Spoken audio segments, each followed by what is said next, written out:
Every so often, sacrifices need to be made to ensure later prosperity. 30 minutes of exercise a day will keep your heart healthy. Drink more water to hold back unhealthy food cravings.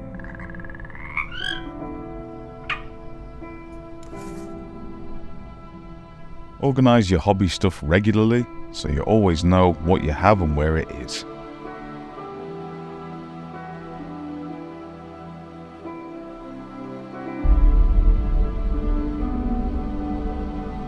Go outside and get your daily dose of vitamin D.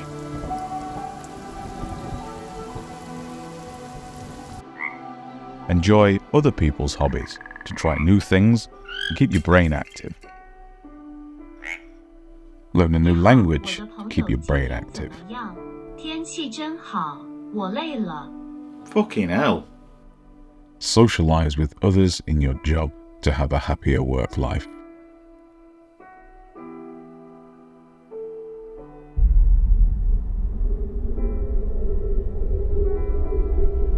Avoid Warhammer for a whole year. Reason is, and no.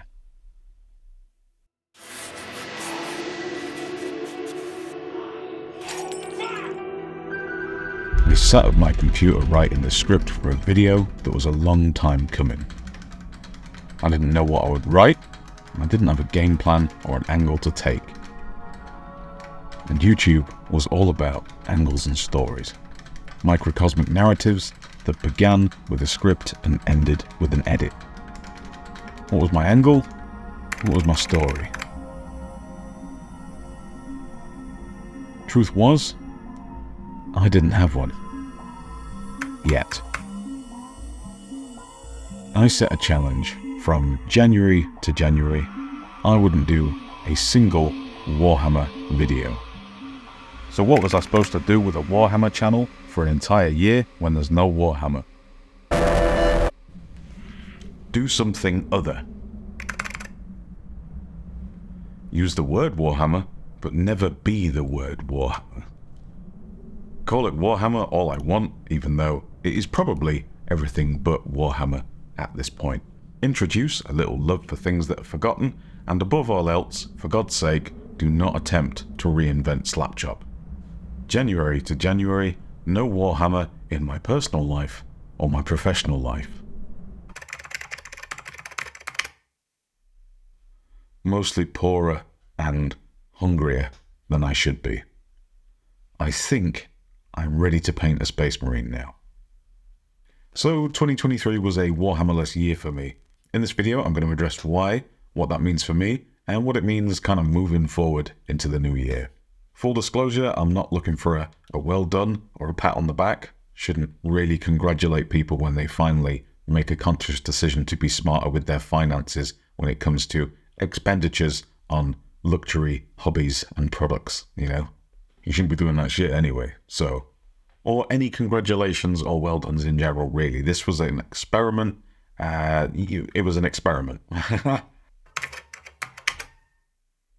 First reason, I was scrolling through my Dishy Dashy one day, which is the cute name that I give my YouTube dashboard. It makes it feel less threatening. And my Dishy Dashy was looking pretty depressing. Kind of gave me weird abandoned theme park kind of vibes. They were doing Slapchop again, but this time it's better and has 4 extra steps, but it is better. Or Games Workshop turned up to the creme and knocked over my nan's casket at the funeral. And 5 tips to paint better overnight, which are drastically better than the 5 tips on how to paint better overnight released 2 weeks ago. And I thought to myself, fucking hell, if this is where every painting and hobby channel eventually ends up, this is not my thing, predominantly because my imposter syndrome is way too high to make those kind of grandiose statements. And also Slapchop is perfect. Always has been, always will be, does exactly what it needs to do, and making it more complicated makes it pointless. Just leave it. So I thought, okay, I don't really fancy ending up there in a few years. When Okay, that's something to think about. I'll digest on that. Then I got a cease and desist off the yellow and red brand, which, for some content creators, that's their kind of thing. They get off on that. That ain't my kind of dom. Not interested. Not even a twitch. And to compound matters even further, at the start of the year and several years before that, I used to manage a trade account for a brick and mortar. In layman's terms, that is a reseller. And I don't think I've been patronized or condescended as much in my entire life as I have been in those probably 12 months of phone calls that I endured. And I worked in the film industry for 12 years at the bottom of the ladder. And I thought I'd been patronized enough for my entire life. Okay, David, so what is your homework this week? Fucking excuse me. And alas, I thought, I think I'm done here. I think I'm pretty much done for now. I think I'm going to take a break from this. I'm going to step back and do some other stuff because I have the wonderful position of having a hobby dungeon, and a hobby dungeon that is full of cool shit, or at least I think it's cool. Let's go find something cool. Completely not even vaguely hobby related, but I have a Frank Black doll. I have a Millennium Frank Black doll. Can't do a video on it. Kind of irrelevant. Want to do a video on it though. Battletech. Star Trek Alliance. Star Trek Alliance. Don't want to pay 500 quid for Battlefleet Gothic? Star Trek Alliance. Metal Gear Rex. Everyone likes Metal Gear. I mean... Okay, definitely not everyone. But yeah, just lying on the shelf straight away, there was more interesting stuff, so I thought I can definitely make a year out of this, no problem. That's nice to shine a light on stuff that normally don't get any kind of spotlight or limelight. And that, to me, felt useful. I felt useful doing that.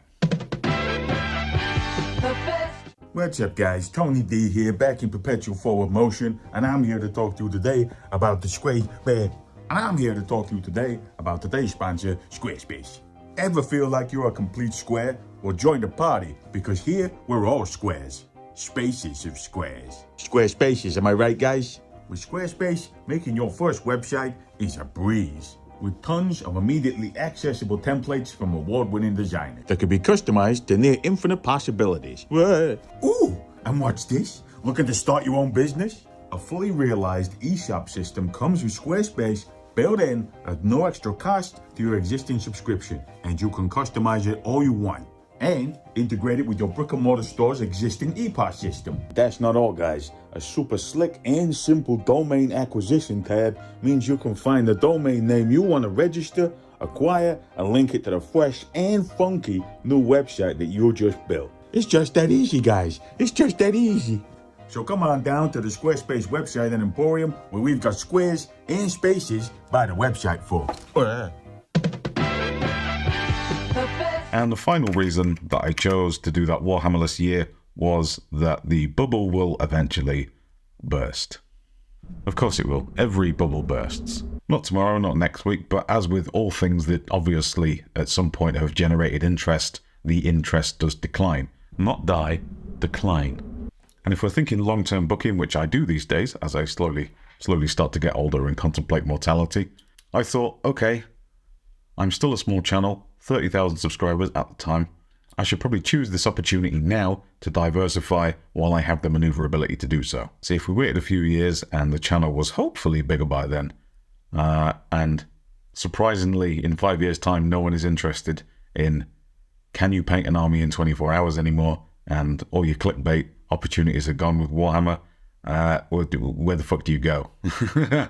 It'd definitely be more difficult to shift away and take your core demographic with you than it would be to just do it early and have that set up as a new thing. So that was what I did, and that was the idea. In hindsight, I probably, before committing to it, should have spent maybe I should have slept on it and come up with an infinitely better idea. As you can probably guess, possibly the least financially and statistically rewarding year I've ever had. However, it was rewarding in many other ways. Like I say, it was an experiment that I kind of knew the outcome to, but it was something that I wanted to try. And prepared for all that and knowing all that, I was pleasantly surprised in the other things that I found and the other things that I did throughout the year. Yeah, and that is the most important part, so they tell me. So yes, what did a Warhammerless year feel like on a personal hobby level? Well, it felt good. Pretty damn good.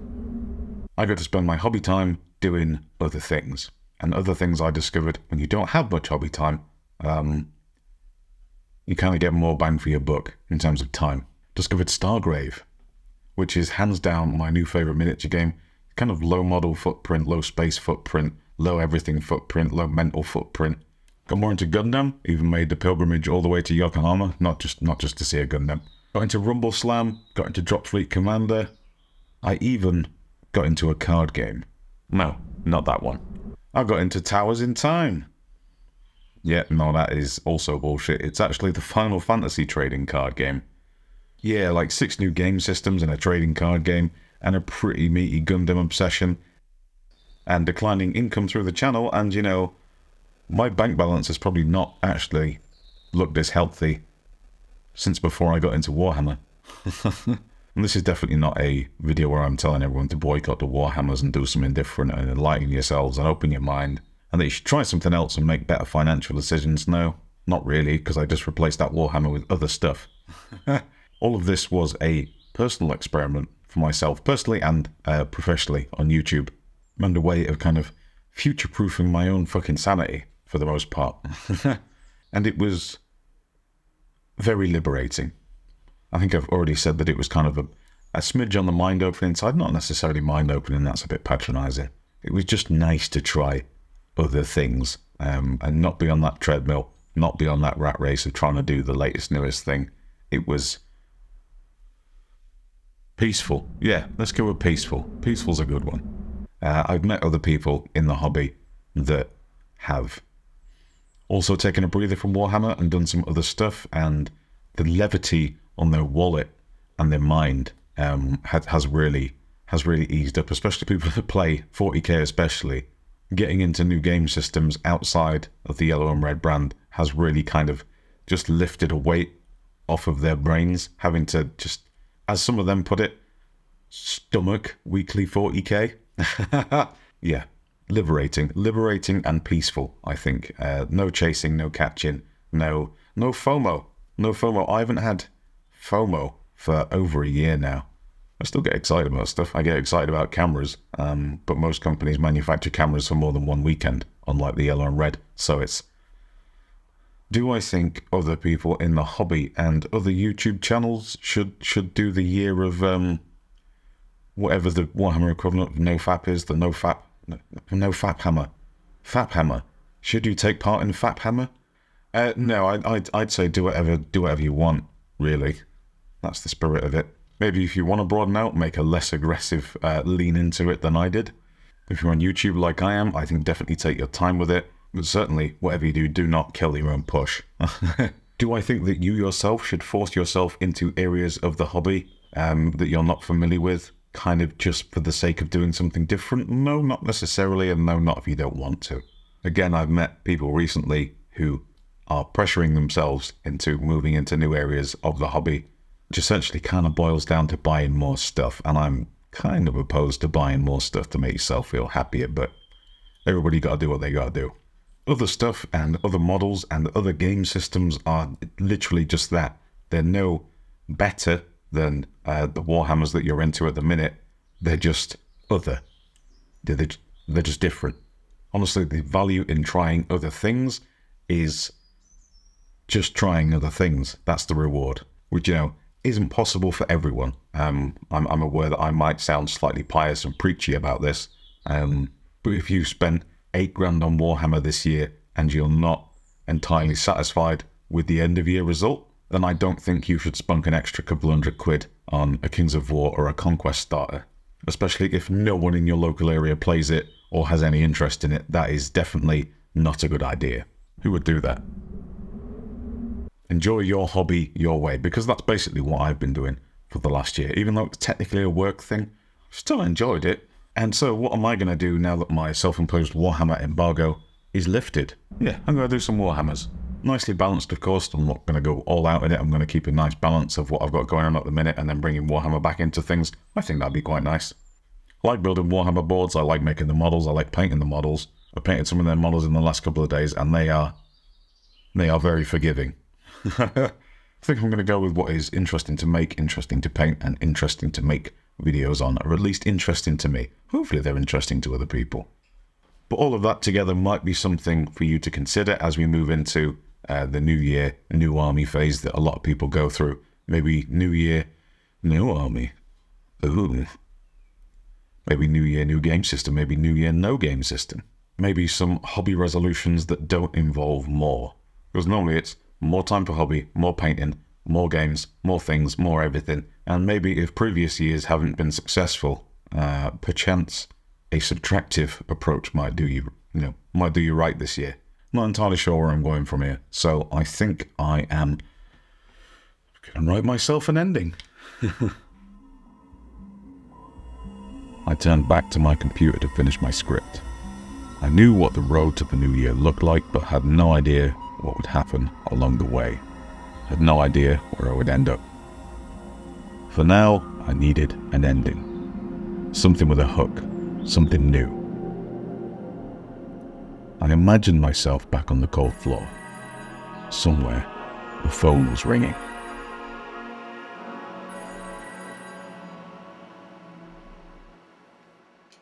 Hello, mate. What are you doing? I'm just... Are you laying on the floor? I know you're all the way up north, but they do have beds, right? There is beds up north. I'm sure there is. Right. Well, anyway, look, I wanted to ask if you've ever built a robot before. Well, I felt like some... No, I don't mean one of those, like, Gundam kits, mate. You're not a 12-year-old Japanese kid. I mean, like a real robot. Well... You know, with plastic. Maybe not a real robot. Like a robot made out of junk, basically. Yeah, I mean... obviously. Would you like to make one? Yes. Well, I just wanted to invite you to this collaboration, but if you're busy, you can just do what you're doing. You're probably trying to invent a new kind of slap job or something, I know you. But anyway, I've got this big collaboration on, Big Bot Bash. You may have heard of it, probably not, because I haven't actually told anyone yet. But yeah, it's a big collab, and I'd like you to be involved. You know, I want to kind of reflect every man, you know, Southerner, the Northerner, and everyone else. But yeah, let me know if you want to be involved, and have a good time there. What are you doing? All right, I'll see you later then. Bye.